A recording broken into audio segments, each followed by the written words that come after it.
1, 2. Is this on? The show's over. The Rock just has one question. You like pie? Kane loves pie. Poontang pie. Even after the show ends, cameras never stop rolling in wrestling, no matter if it's the TV or fan cams that pick up the action. I love you, man. They each regularly provide us with some funny stuff that never gets shown on television, as the wrestlers loosen up and have a bit of fun. Why don't you give St. Louis a little gift and drop the people's elbow on this piece of We'll highlight a host of different examples today, from unaired segments to fan cams, as we look at 10 hilarious off-the-air moments caught on camera. Stone Cold is the king when it comes to hilarious off-the-air moments. The legendary beer bashes and stunner parties after the show made for some great entertainment. I gotta say what? I want to tell you what? I want to just say what? You got a microphone in your hand, use it. The extra attitude segments on the WWE network were pretty much designed to showcase Austin's off-the-air hijinks.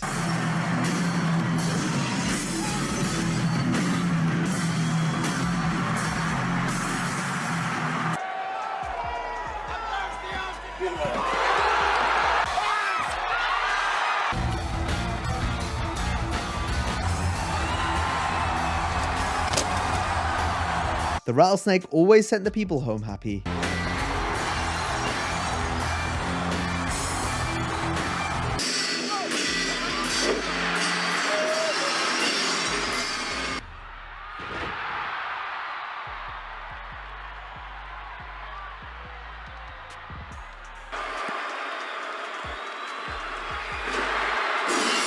Stone Cold was also no stranger to a sing-song on WWF TV, but one of his funniest performances occurred during the WrestleMania 18 press conference. This was during the height of Austin's hilarious heel run as part of the Alliance. Cameras picked up Steve providing the Toronto crowd with a raspy and gravelly rendition of the Star-Spangled Banner, in what was a brilliant heat-getting moment. Oh, say, can you see? After blessing us with a few lines, Austin then broke out into some whats. By the dawn. What? Steve certainly loves to sing. The Rattlesnake was also known for busting out a few tunes for fans after the show. Kumbaya, my lord. Kumbaya. Wrestlers will often have the most fun at house shows, with no time restrictions or the need to progress storylines or angles. Live events are the perfect chance for talent to let loose, no matter if it's the mid-card or the main event.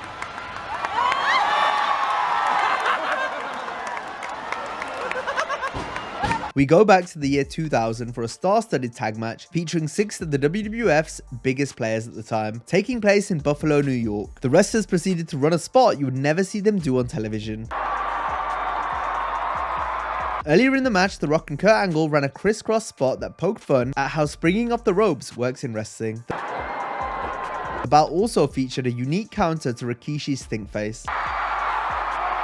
The finish came when Austin hit Angle with a Stone Cold Stunner, putting an end to a trademark fun house show match. It's always great to see Paul Heyman get his comeuppance, something fans in London, Ontario were treated to after the February 27, 2003 episode of SmackDown went off the air. Brock Lesnar was still out for revenge after Heyman had turned on Brock at the 2002 Survivor Series and caused the next big thing to lose the WWE title. Lesnar and Paul were set to do battle in a cage match on SmackDown, but the week before that could happen, Brock chased down Heyman and threw him in the ring. Heyman comically begged and screamed for help, but there was no escape and Brock wasn't willing to negotiate. I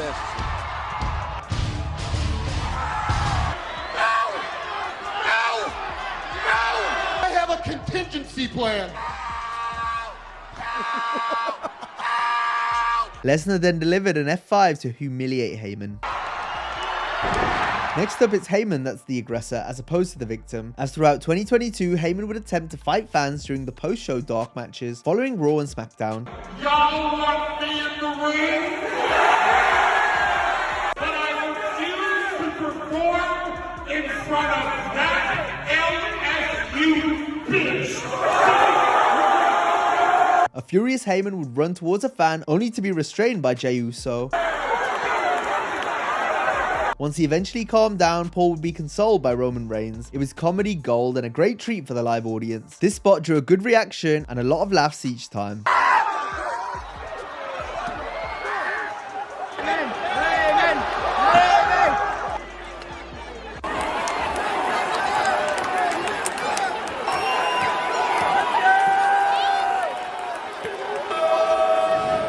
Heyman isn't the only one to hilariously make a beeline for someone in the crowd. Triple H did the same before a dark match after Raw in February 2005, where Hunter teamed with Ric Flair to take on Shawn Michaels and Randy Orton. Before the bout, the game noticed a vocal young fan in the audience. Helmsley proceeded to get in the fan's face, but the boy literally bit back.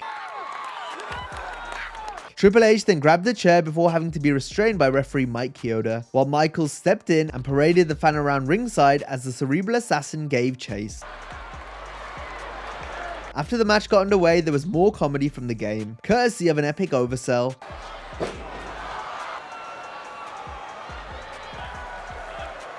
This was followed up with a double flare flop. After Orton and HBK won the match, they celebrated and posed with the fan. Triple H tried to fight. Next, we have another brilliant case of overselling. It started during the closing stages of Dean Ambrose's match with Baron Corbin from SmackDown in August 2016. AJ was Ambrose's rival at the time, so Styles tried to interfere in the match only to be crushed on the top rope. This was how the show ended. However, Styles continued selling to the point where he was still hanging from the ropes when the post-show dark match was set to begin. Each person in the bout interacted with AJ as hilarity ensued. Oh,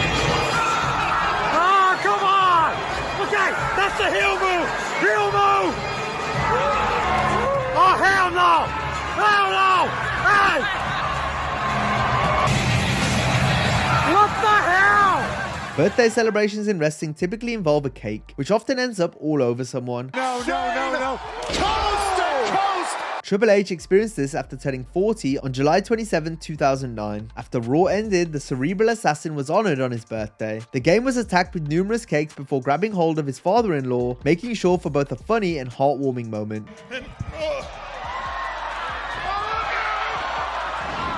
The New Day have always made fans laugh thanks to the group's magnificent charisma and hilarious chemistry. A testament to just how well they work together came during a WWE social media exclusive in 2015. It never aired on television, but if it had, you can bet it would have been one of the funniest segments of the year. The three men completely took over what was meant to be an ordinary interview as they improvised for 17 minutes uninterrupted. They began by scaring off the interviewer, Brandy Rhodes. Okay, so earlier From there, the three men spoke of their plans to win every title in WWE. Somehow, some way, we gonna win that Divas title. We gonna have all the gold. New Day paused their antics for a second to allow Mark Henry and then a backstage worker to walk by, before going right back to their usual shenanigans. If you seem like a baby waking up real fast in the middle of the night. They closed things out with Xavier Woods' catchphrase from his Up Up Down Down YouTube channel. Keep it tight. Keep it tight. Keep it tight. That's my line. This was the New Day at their best, unscripted and given free reign to be as entertaining as possible. They ain't gonna air any of this. They better. The Rock is the most electrifying man in all of entertainment, regardless if the red light is on or not. As long as the people are present, the Great One is there to entertain. Now don't give The Rock the finger. There's a big fat bald dude here giving The Rock the finger. Get a shot of him. Get a shot of him. Well, since Rock's baby left him, well, he found a new place to dwell. It's down at the end of Jabroni Drive at SmackDown.